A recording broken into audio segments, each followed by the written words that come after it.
So now we enter into the final week of the Vivo IPL 2018, and as expected, it was the most closely contested IPL ever. We got to know our fourth qualifier with only 5 overs remaining on the last day of the league phase. It was just outstanding. But now let's talk about the first game, the first playoff. That's between number 1 and number 2. We're talking about Sunrisers Hyderabad taking on the Chennai Super Kings at the Wankhede Stadium, and that's what we're discussing on opening salvo.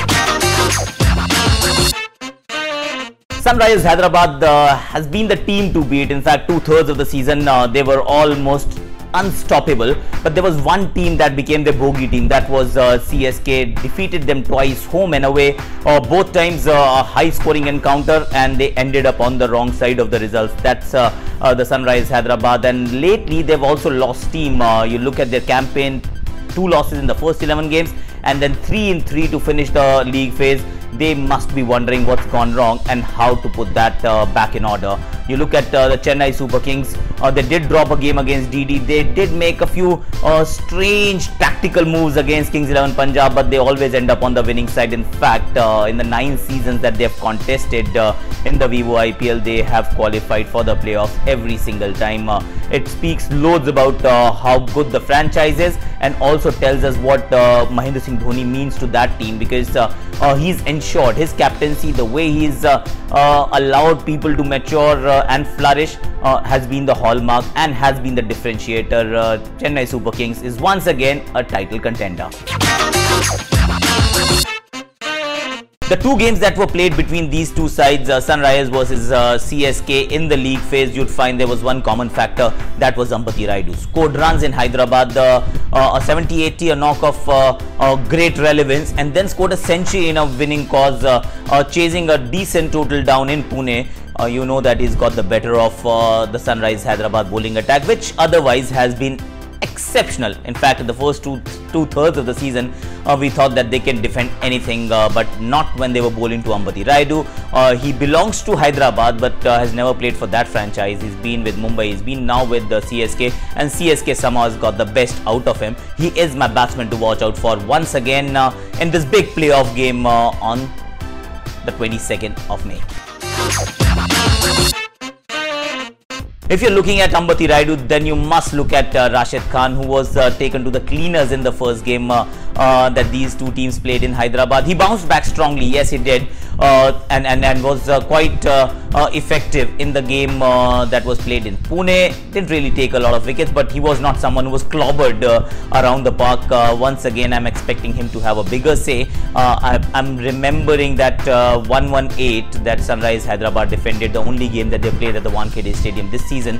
Mumbai Indians could chase down 118, and there was a lot of dew. The pitch was as usual very flat. The outfield is always very small, but Rashid Khan was exceptional. I remember him getting Kieron Pollard's wicket and changing the game. In fact, bowled a lot of dot balls in that game.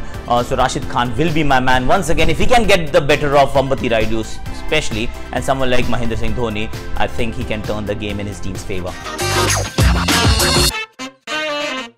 You talk about trump card in a playoff situation, you have to look at Mahendra Singh Dhoni, the captain, Mahendra Singh Dhoni, the batsman. You know that he'll pull a trick from his bag of extraordinary tricks. That's what he did with Kings 11 Punjab. Shocked everyone when he sent Harbhajan Singh, and then Deepak Chahar held himself back, and Chahar came to the fore. I know that Chahar can bat, but he could bat that well. I didn't know that. And Mahendra Singh Dhoni once again has managed to get the best out of people.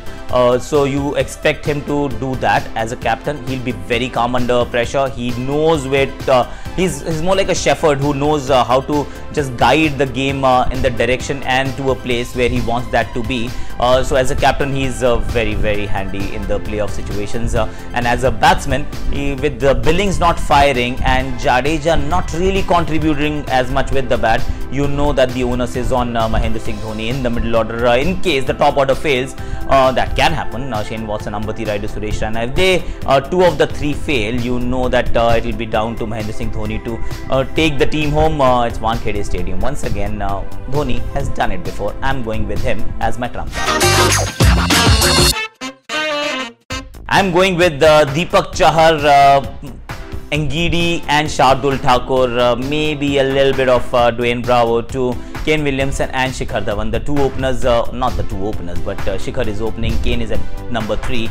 But they've been the chief run scorers, chief contributors in SRH's batting cause.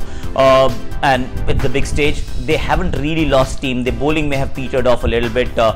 Kane Williamson has been exceptional, very, very consistent throughout. Someone like Shikhar Dhawan, who started well, lost form, but now is back on the saddle and is doing well. You expect him to continue in this rich vein of form, and when you look at the playoffs, the knockouts, you know that the bigger players must come to the party. But think about the younger bowling unit on the other end. In the team in yellow, you've got Deepak Chahar, who's impressed one and sundry with his swing bowling, control, and how he's been empowered by his captain. Shardul Thakur is now coming to his own as well, and Ngidi was exceptional against Kings 11 Punjab. There was, of course, a lot of assistance in the pitch for him, but he took 4 wickets and I think gave away only 10 runs in 4 overs. A man of the match performance. So this could be the contest. The two quality batsmen versus a youngish looking fast bowling attack from CSK. Well, 2-2 is the score for Chennai Super Kings in the league phase. Sunrise Hyderabad hasn't really found a way to get the better of the team in yellow. It's a southern derby as well, but now played in the west of India. That's Wankhede Stadium, a neutral venue. I'm going with Chennai Super Kings. Generally, you feel that third time lucky, Sunrise Hyderabad will eventually break this trend, but I am still going with CSK. SRH, they've lost a little bit of steam, and if they don't really get their act together, this playoff situation could be extremely tricky for them. CSK will be calm, will be collected, will be very composed under Mahendra Singh Dhoni. That's my team.